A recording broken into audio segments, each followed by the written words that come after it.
This is my persuasive speech, and I'm Walker Harrell, and this is my audience. 1, 2, 3, 4, 5.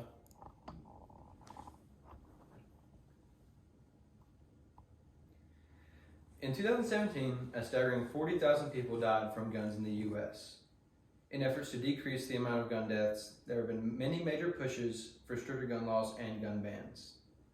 Although some think stricter gun control laws would be effective, research shows that it would have little effect on gun violence in the U.S.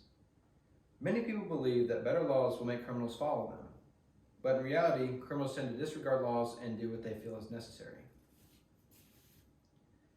This type of gun control will prove ineffective. This will not keep guns out of the hands of criminals, but will keep the guns out of law-abiding citizens who use guns for legitimate reasons like hunting, recreationally, and most importantly, for protection. Criminals buy their guns via the underground market, therefore, they would not be stopped by gun control. As much as the police protect us, there are some instances where they will not be able to respond and the use of a firearm would be needed. The Second Amendment states, "A well-regulated militia, being necessary to the security of a free state, the right of the people to keep and bear arms shall not be infringed." Mass shootings are tragic events that seem to fuel this issue. What exactly is a mass shooting? There is no concrete definition of a mass shooting, but this is how it is defined by Congress. To Congress, a mass shooting is 3 or more people shot. Because of Congress's definition of a mass shooting, the word can be thrown around very easily and strike fear in the U.S. citizens. The definition of a mass is a large quantity or number of something.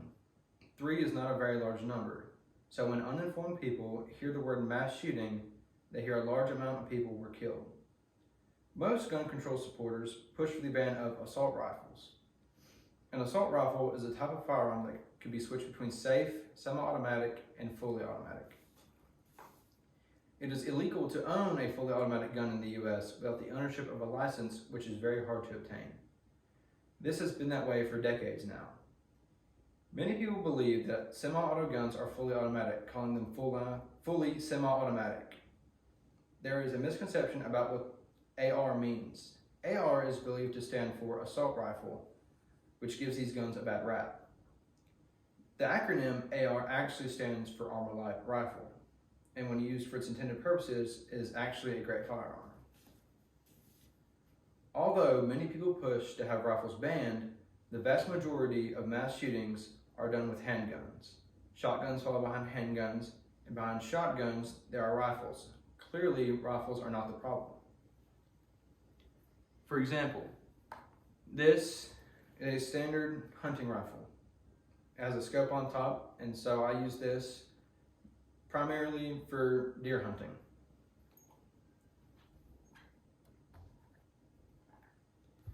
This is what you would call an AR style rifle. I use this one just to recreationally shoot at targets.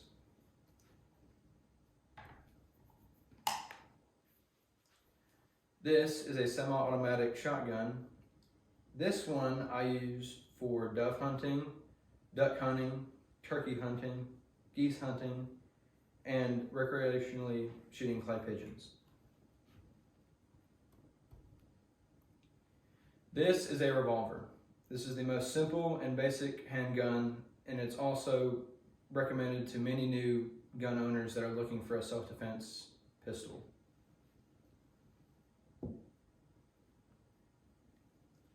This is a semi-automatic handgun. None of these guns can be purchased without going into a gun store and filling out a lengthy background check that is then looked at by the state and then by the gun owner.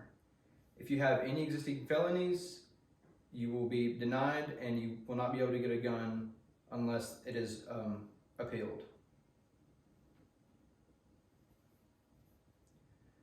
Lots of gun control supporters think that if we make gun laws stricter, it will stop criminals from getting guns. The reality is that almost 50% of criminals get their guns through the underground market. If the criminals are buying from criminals, then stricter gun laws will have no effect on them getting their guns. Who is going to stop that criminal with illegally bought firearm? sometimes police can't respond fast enough, so it is up to the armed citizens to protect. Citizens have defended themselves 2.5 million times every year with a firearm. Out of those 2.5 million times, only 8% where the citizen shoots or kills the attacker. Although police protect us from most harm, armed citizens outrank them in criminal kills. Armed citizens kill twice as many criminals as police do every year. It's safe to say that we need armed citizens in the world to protect the innocent from a threat when the police cannot. A big argument for the gun control supporters is that Australia had implemented gun control and gun deaths had dropped significantly. Australia passed this gun control law in 1996. After they had passed it, there was no difference in decreasing homicide rates by guns.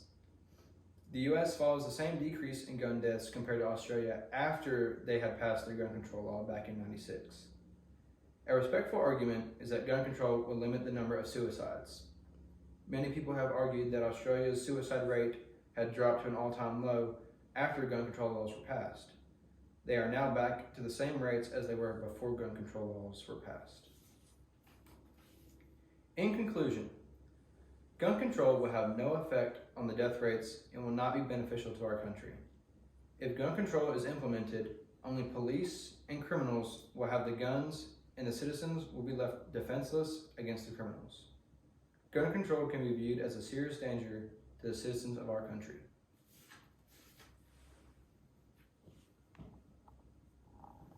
One, 2, 3, 4, 5,